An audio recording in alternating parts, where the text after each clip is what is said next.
ఆంజనేయుడు రాహువుకు మరో రాహువులా కనపడ్డాడు. వెంటనే ఇంద్రుని వద్దకు వెళ్ళి తాను చూసింది చెప్పాడు. ఇంద్రుడు వెంటనే ఐరావతం ఎక్కి వజ్రాయుధం తీసుకొని రాహుతో వచ్చి నిరుపమాన వేగంతో పోతున్న ఆంజనేయుడిని చూశాడు.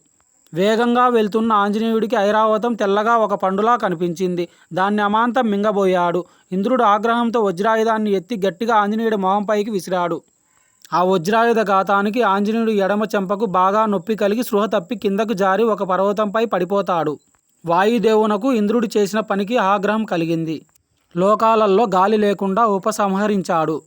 సకల ప్రాణులు ప్రాణవాయువు లేక దేహాలు స్తంభించిపోయాయి. దేవతలందరూ వెళ్ళి జరుగుతున్న ఘోరం గురించి బ్రహ్మదేవుడికి వివరించారు. బ్రహ్మ అంజనీదేవి వద్దకు వారిని వెంట పెట్టుకొని వెళ్ళాడు.